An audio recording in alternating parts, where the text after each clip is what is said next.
Did you know that top sports scientists measured like massive upper body progress in elite wheelchair athletes? I mean, we're talking a 44% rise in oxygen use and muscle activity jumping from 57% to nearly 99%. Yeah, and the craziest part is they did all that just by having them use EMS suits twice a week. It's completely wild.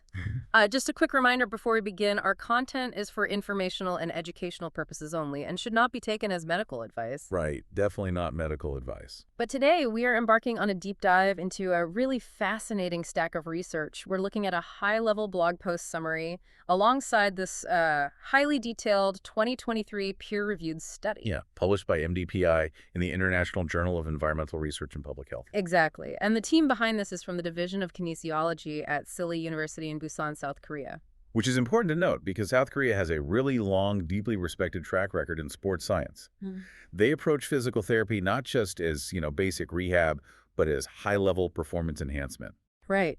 And our mission for this deep dive is to explore exactly how electromyostimulation, or EMS, is revolutionizing training for Paralympic athletes. It's a total game changer. It really is. And beyond the athletes, we want to look at what these findings reveal about the future of physical fitness, rehabilitation, and really how we maximize human energy efficiency. Because, this isn't just a sports story. This is a story about human potential. Exactly. But to really appreciate this high-tech solution, we kind of have to understand the hurdles these athletes were facing in the first place. Right, because the subjects of this study, they weren't your casual weekend gym goers. No, not at all. The study followed 8 professional male athletes preparing for the Paralympics, elite competitors in swimming, weightlifting, and running. And their average age was 42. They had an average career length of nearly 12 years. So we're talking about serious veterans here. Oh, absolutely. They know discipline, they know their bodies, but they're operating under intense physical constraints. 6 of these athletes lived with paraplegia, and 2 faced other really severe physical challenges. And the researchers pointed out this critical issue. Despite their elite status, athletes with disabilities often struggle with lower physical strength and energy use compared to non-disabled athletes. Right, because of all the compounding factors. Yeah. I mean, okay, let's unpack this. It's almost like it's like trying to build a world-class race car, but your garage doesn't have the right tools, or you don't even have enough space to work. That is a perfect analogy. You have the drive, the mindset, the engine is there, but the mechanical pathways are broken. Plus the environmental constraints. The study talks about a lack of accessible training grounds, economic factors, time constraints, just dealing with daily mobility. Yeah, and this raises an important question, right? When you're dealing with damaged motor and sensory nerves, you physically have a limited range of motion. Right, the muscles and nerves might be degenerated from years of underuse. Exactly. And if a wheelchair athlete gets a shoulder joint injury, which is super common since they rely so heavily on their upper bodies, the joint physically cannot tolerate the load of traditional training anymore.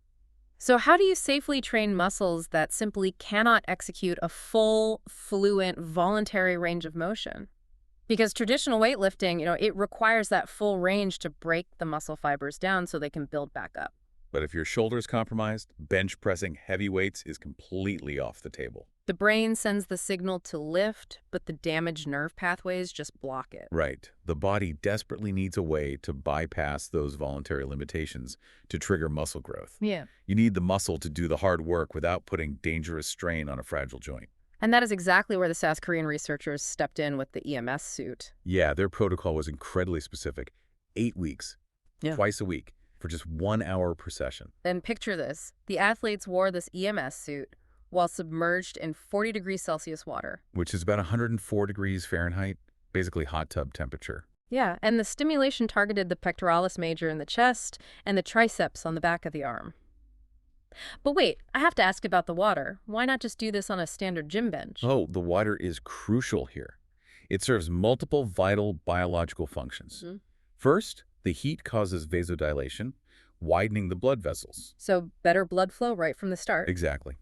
Second, the warm water helps relax spastic muscles. That's a very common issue for people with paraplegia where muscles involuntarily lock up. The heat really soothes that. Oh, wow. That makes so much sense. Yeah, and third, you get hydrostatic pressure from the water supporting the body, which relieves joint stress.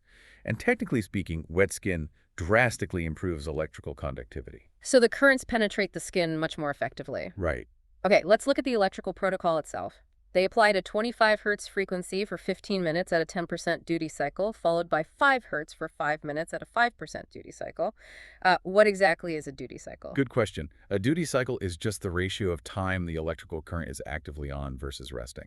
Oh, okay. So a 10% duty cycle means the muscle is only being actively stimulated for 10% of the time.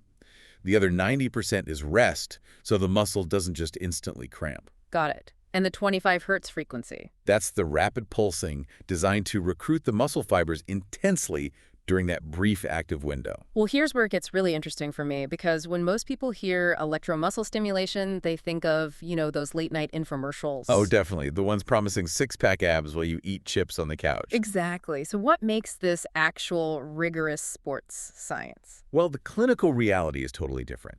EMS forces the involuntary contraction of skeletal muscles. Usually, your brain recruits motor units to move a muscle. Like biological spark plugs. Right. But with nerve damage, the brain can't reach all those spark plugs. The EMS suit basically acts like an external set of jumper cables. Jumper cables, I like that. Yeah, it increases motor units at the nerve root junctures. It bypasses the central nervous system to demand that the muscle fibers fire.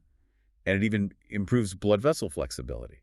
It's a targeted medical-grade intervention. Not a magic trick for a beach body. Exactly. So what happened when they actually tested this? The researchers strapped on electromyography or EMG sensors and tested the athletes on a seated chest press at 60% of their body weight. The data is just staggering. The muscle activity skyrocketed. On the right pectoralis major, it climbed from 58% to 75%. And the left side jumped from 63% to a massive 93%. Yeah, and the arms were even more dramatic. The right triceps soared from 57% all the way to 99%. 99%. That's almost total muscle recruitment. In areas that were previously completely underengaged. Wow. And they also measured the symmetry index, right? Yes. What's fascinating here is how it affects balance. Yeah. The symmetry index measures the gap between the left and right sides of the body. Closer to 0% is perfect balance. Because motor loss or wheelchair use usually causes one side to overcompensate. Right, which leads to severe asymmetry. But the EMS training actively narrowed this gap.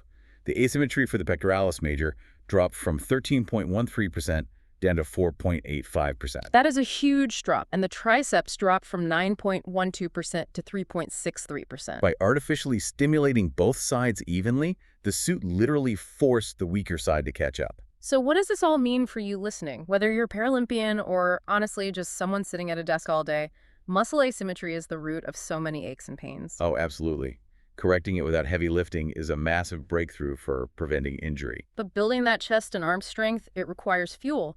The researchers didn't just stop at the muscles, they put soft nylon masks over the athletes' faces to measure their breathing gases. This is where it moves from local muscle gains to systemic cardiovascular fitness. Yeah, the VO2, the maximum oxygen consumption, it increased from 449 to 646 milliliters per minute. That is a 44% rise. And their carbon dioxide output, or VCO2, climbed from 407 to 611 milliliters per minute. Wait, if they are just doing isolated chest presses in a pool, why is their carbon dioxide output spiking? Because the muscles are demanding and processing vastly more energy. When the suit forces a contraction, the cells burn energy. They need oxygen from the blood, so the lungs and heart have to work much harder. So it's like upgrading your car's engine to burn fuel more efficiently without actually having to drive it on the highway. Yes, exactly. Their METs, which measure metabolic equivalents, rose from 2.1 to 3.1. Meaning they shifted from low intensity to moderate intensity effort. And the calories burned each minute jumped from 2.2 to 3.2. This proves EMS improves cardiopulmonary fitness. It's a highly efficient cardiovascular workout without the traditional wear and tear. The data is just undeniable here. It's a total game changer for elite wheelchair users. But how does this ripple out to the general population? If we connect this to the bigger picture, this research democratizes physical fitness.